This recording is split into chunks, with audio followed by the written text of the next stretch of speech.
It is a Tuesday evening at the grocery store. You walk past the freezer section, and there they are. Bags of seasoned fries, bags of diced breakfast potatoes, bags of hash browns with onions and peppers already mixed in. $5 a bag, $6 if they're the fancy kind in the black package with the picture of the cast iron skillet on the front. Then you turn the corner and see the refrigerated case, plastic tubs of ready-to-cook breakfast potatoes, 10 ounces of potatoes, oil, preservatives, and seasoning for nearly the price of a whole 10-pound sack of russets. And I want you to stop right there and think about what you are looking at, because fried potatoes are one of the simplest foods a family can make at home. Not restaurant food, not specialty food, not something that requires a secret machine or a packaged shortcut. Just potatoes, fat, salt, heat, and a good heavy skillet. Now, I want to show you something. In Esther's kitchen, there is no bag of frozen breakfast potatoes in the freezer. There is no refrigerated tub of ready-made hash browns. There is no packet of potato seasoning from the store. What there is, almost every week of the year, is a sack of potatoes in the pantry, a cast iron skillet on the stove, and enough bacon grease or lard in a jar to turn the cheapest vegetable in the kitchen into the dish everybody reaches for first. And I want you to stop right there and think about what you are looking at. Because fried potatoes are one of the simplest foods a family can make at home. Not restaurant food, not specialty food, not something that requires a secret machine or a packaged shortcut. Just potatoes, fat, salt, heat, and a good heavy skillet. Now, I want to show you something. In Esther's kitchen, there is no bag of frozen breakfast potatoes in the freezer. There is no refrigerated tub of ready-made hash browns. There is no packet of potato seasoning from the store.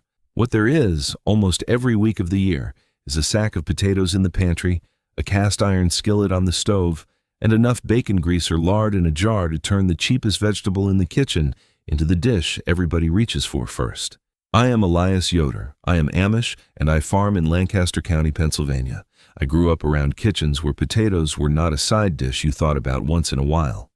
They were part of the weekly rhythm, fried for breakfast, roasted for supper, boiled and mashed for Sunday dinner, sliced into soup on cold days. Fried potatoes, especially, were one of the old standbys, cheap, filling, dependable, and when done properly in cast iron, better than almost anything people pay restaurant prices for now. Today, I'm going to walk you through the old cast iron way to make fried potatoes. The kind with crisp brown edges, soft centers, deep flavor, and none of the soggy, pale, half-steamed disappointment most home cooks settle for. By the end of this video, you will know the method, the reasons it works, and the simple mistakes that keep most people from ever getting fried potatoes right. Now, the old cast iron way, plainly. First, the potato matters. For fried potatoes, Esther almost always uses russets or a good starchy all-purpose potato. Why?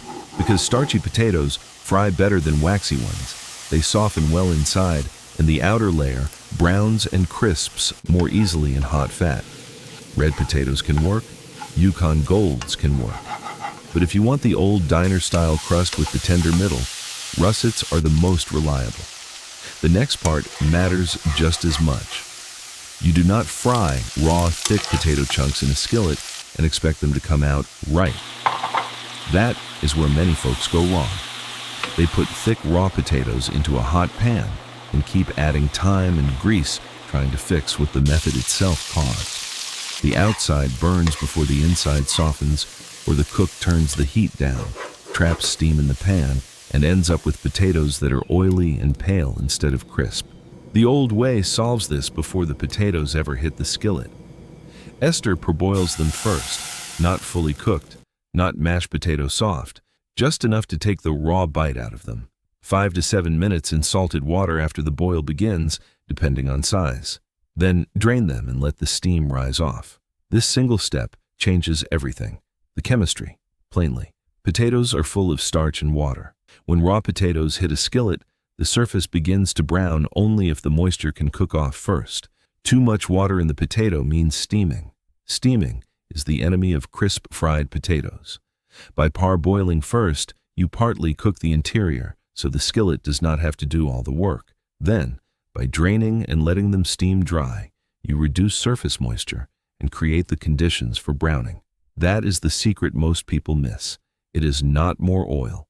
It is not more seasoning. It is not a higher flame alone. The bagged version sells getting the water under convenience. control. Now, But doing after it the yourself potatoes are offers parboiled, far better Esther value. lets them cool just enough to handle, then slices or cubes them. Not tiny, not paper thin. About half-inch pieces is a good middle ground, big enough to stay And the soft flavor inside, is not close. small enough to brown on several sides. Then comes the skillet. You want real cast There iron is if no you have money it. in teaching A heavy families to skillet cook that from holds scratch. heat The real steady profit is and in the does not give it up processing. the moment cold potatoes touch the surface. That is what cast iron does better than almost anything else in the kitchen. So the old It method stores sits heat, quiet in spreads farm it slowly, kitchens. and gives you that deep, even browning the old kitchens were known for. Set the skillet over medium They are heat and let it not. preheat properly. Not 30 seconds. Not until the pan merely feels warm. Give it several minutes. The skillet should be hot enough Now that the here fat is loosens what I and want you to shimmers, do this week. but not so hot that it smokes heavily the moment it goes in. Now add the fat. This matters too. Esther's first choice is bacon grease if she has it, lard if she does not.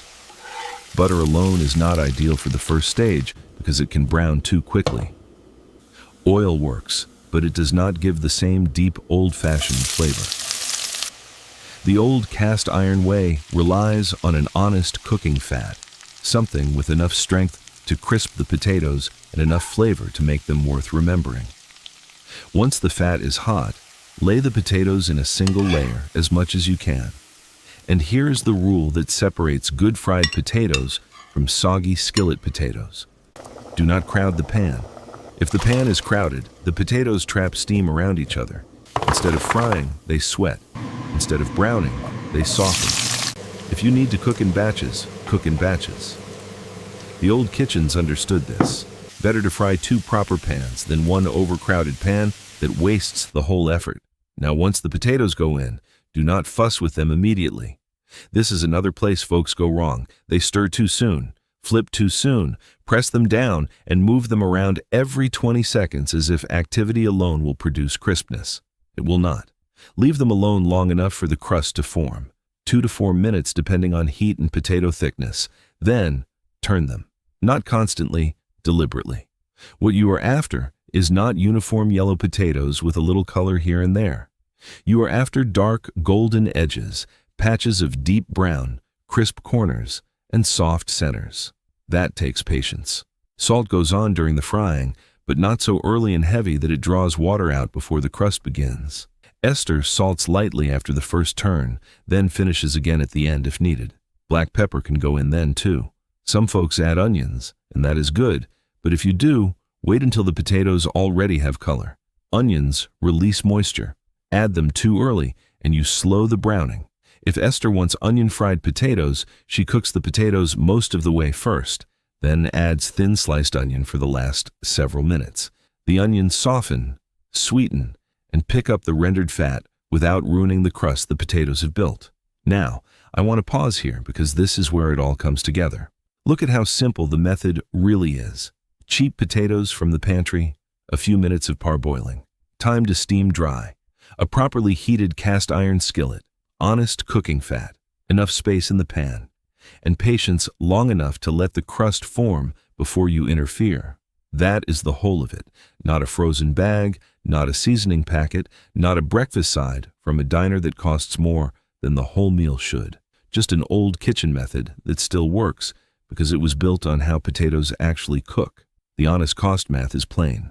A 10-pound sack of potatoes in most grocery stores still costs less than 1 or 2 packages of prepared fried potatoes.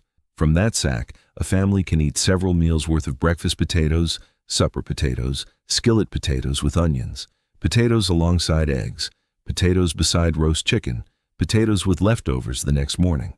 The bagged version sells convenience. The old way delivers value. And the flavor is not close. Frozen potatoes can be acceptable. They can be quick, but they do not taste like cast iron fried potatoes cooked in bacon grease from a pantry sack of real potatoes.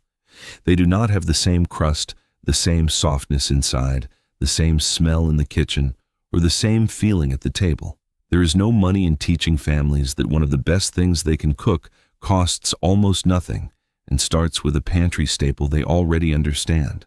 There's a great deal of money in bagging potatoes, freezing them, seasoning them, and selling them back at 10 times the value of the raw ingredient.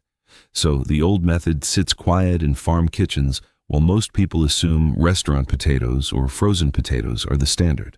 They are not. Now here's what I want you to do this week. Buy 1 sack of russet potatoes if you do not already have one in the house.